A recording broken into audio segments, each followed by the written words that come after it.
بسم اللہ الرحمن الرحیم۔ ناظرین، یہ سن 6 نبوی کا واقعہ ہے۔ قریش کی مخالفت حد سے گزری تو ان بدبختوں نے نبی اکرم صلی اللہ علیہ وسلم کو شہید کرنے کے منصوبے بنائے۔ دارالندوہ میں مشورہ ہوا کہ کوئی شیر دل نوجوان جائے اور جا کر رسول اللہ صلی اللہ علیہ وسلم کا کام تمام کر دے۔ کون یہ کام کر سکتا ہے؟ یہ سوال بڑا اہم تھا۔ کئی نوجوانوں نے خود کو اس خدمت کے لیے پیش کیا، مگر سرداران قریش نے ہر ایک سے کہا کہ یہ کام اس کے بس میں نہیں۔ آخر بنو عدی کا سجیلا جوان عمر بن خطاب کھڑا ہو گیا۔ اس نے کہا، سرداران قریش، میں ابھی یہ کام کر کے تم لوگوں کو خوشخبری سناتا ہوں۔ ابو جہل نے کہا، ہاں، یہ نوجوان یقیناً اس قابل ہے کہ اس کٹھن کام کو سر انجام دے سکے۔ فیصلہ ہو جانے کے بعد عمر بن خطاب دارالندوہ سے نکلے۔ ان کے ہاتھ میں ننگی تلوار تھی۔ چہرے پر عجیب غصے کی کیفیت کے ساتھ خود کلامی کے انداز میں کچھ کہتے ہوئے وہ چلے جا رہے تھے۔ اچانک راستے میں نعیم بن عبداللہ رضی اللہ تعالی عنہ سے آمنا سامنا ہو گیا۔ نعیم کا تعلق بھی بنو عدی سے تھا۔ وہ اسلام لا چکے تھے مگر ابھی تک اپنے اسلام کا اظہار نہیں کیا تھا۔ ناظرین، علامہ ابن حجر عسقلانی رحمہ اللہ کے مطابق قبول اسلام میں ان کا 10واں نمبر ہے۔ نعیم رضی اللہ تعالی عنہ نے پوچھا، عمر کیا بات ہے؟ بڑے غصے میں نظر آ رہے ہو۔ عمر نے کہا، ہاں، میں آج اس شخص کو قتل کرنے جا رہا ہوں جس نے ہمارے باپ دادا کا دین بگاڑ دیا ہے۔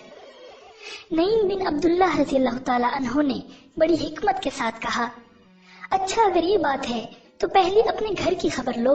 تمہاری بہن فاطمہ بنت خطاب اور تمہارا بہنوئی سعید بن زید بھی آبائی دین چھوڑ کر مسلمان ہو چکے ہیں۔ اس خبر نے حضرت عمر کے غصے میں اضافہ کر دیا۔ اب دار ارقم جانے کے بجائے بہن کے گھر کی راہ لی۔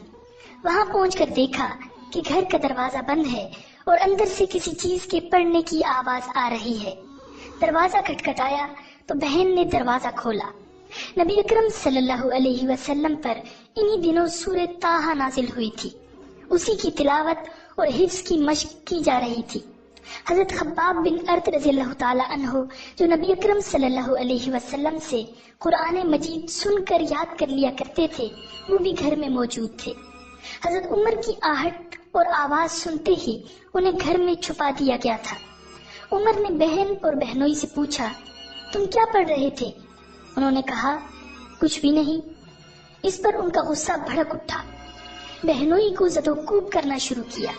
بہن بچانے کے لیے آئیں تو انہیں بھی خوب مارا پیٹا، یہاں تک کہ وہ لہو لہان ہو گئی۔ اس موقع پر فاطمہ بنت خطاب رضی اللہ تعالی عنہا نے اپنے بلند جذبہ ایمانی سے بڑی جرأت اور استقامت سے کہا، عمر سن لو، ہم مسلمان ہو چکے ہیں۔ ہم نے شرک اور بت پرستی سے برات کا اظہار کر دیا ہے۔ تم جو کچھ کرنا چاہو کر لو، ہماری ہڈیاں توڑ سکتے ہو مگر اسلام ہم سے نہیں چھڑوا سکتے۔ صاحب استقامت بہن کی زبان سے یہ سننا تھا کہ عمر کے دل پر چوٹ لگی اور وہ زمین پر بیٹھ گئے۔ پھر کہا، مجھے وہ صحیفہ سناؤ جو تم پڑھتے ہو۔ انہوں نے فرمایا کہ ہم اس صحیفے کی توہین برداشت نہیں کر سکتے، نہ ہی کسی مشرک کو دے سکتے ہیں، کیونکہ اسے صرف پاکیزہ لوگ ہی ہاتھ لگا سکتے ہیں۔ انہوں نے کہا، اچھا، مجھے خود سناؤ تو میں اس کی کوئی توہین نہیں کروں گا۔ اس وعدے کے بعد حضرت خباب رضی اللہ تعالی عنہ کو اندر سے باہر بلایا گیا اور انہوں نے سورہ طٰہٰ کی آیات کی تلاوت شروع کی۔ چھوٹی چھوٹی آیات میں اتنا مؤثر پیغام سمو دیا گیا ہے کہ اعجاز قرآنی پر انسان کی عقل دنگ رہ جاتی ہے اور اہل ایمان کے ایمان میں اضافہ ہوتا ہے۔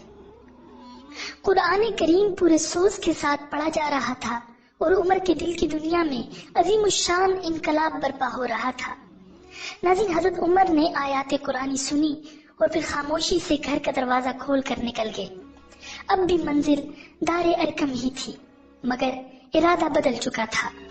یہ وہ عمر نہیں تھے جو دارالندوہ سے نکلے تھے، یہ وہ عمر تھے جن کے حق میں نبی مہربان صلی اللہ علیہ وسلم کی دعائیں دربار ربانی میں قبول ہو چکی تھی۔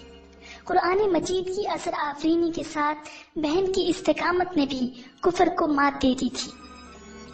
ناظرین، حضرت عبداللہ بن عمر رضی اللہ تعالی عنہ سے روایت ہے کہ حضور نبی اکرم صلی اللہ علیہ وسلم نے دعا فرمائی، اے اللہ تو ابو جہل یا عمر بن خطاب دونوں میں سے اپنے ایک پسندیدہ بندے کے ذریعے اسلام کو غلبہ اور عزت عطا فرما دے۔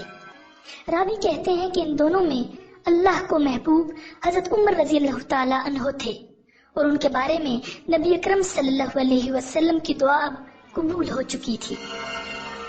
جب عمر بن خطاب دار ارقم پہنچے اور دروازے پر دستک دی تو ایک صحابی نے دروازے کے سوراخ میں سے ان کے ہاتھ میں ننگی تلوار دیکھ کر دروازہ کھولنے کے بجائے واپس نبی اکرم صلی اللہ علیہ وسلم کے پاس آ کر سرگوشی کے انداز میں کہا، یا رسول اللہ صلی اللہ علیہ وسلم، عمر بن خطاب دروازے پر کھڑا ہے اور اس کے ہاتھ میں تلوار ہے۔ حضرت حمزہ رضی اللہ تعالی عنہ جو صرف 3 دن پہلے مسلمان ہوئے تھے، انہوں نے بھی یہ بات سن لی اور فرمایا، اللہ کے بندے دروازہ کھول دو، اگر وہ نیک ارادے سے آیا ہے تو سر آنکھوں پر، اور اگر اس کا کوئی اور ارادہ ہے تو ڈرنے کی کوئی ضرورت نہیں، میں اس کا سر اسی کی تلوار سے قلم کر دوں گا۔ دروازہ کھلا، عمر اندر آئے، سیدھے نبی اکرم صلی اللہ علیہ وسلم کے پاس پہنچے۔ آپ صلی اللہ علیہ وسلم نے ان کی چادر پکڑ کر کھینچا اور کہا، عمر کیسے آئے ہو؟ عرض کیا، اسلام قبول کرنے کے لیے حاضر ہوا۔ پھر کلمہ شہادت پڑھا اور اسلام میں داخل ہو گئے۔ نبی اکرم صلی اللہ علیہ وسلم کی زبان مبارک سے تکبیر کا نعرہ بلند ہوا۔ پھر سبھی صحابہ کرام نے بھی آپ صلی اللہ علیہ وسلم کی تقلید میں اللہ کی کبریائی کا اعلان کیا اور دار ارقم تکبیر کے نعروں سے گونج اٹھا۔ ناظرین، قبول اسلام کے بعد حضرت عمر رضی اللہ تعالی عنہ نے نبی اکرم صلی اللہ علیہ وسلم سے عرض کیا، یا رسول اللہ صلی اللہ علیہ وسلم، کیا ہم حق پر نہیں ہیں؟ آپ صلی اللہ علیہ وسلم نے ارشاد فرمایا، یقیناً ہم حق پر ہیں۔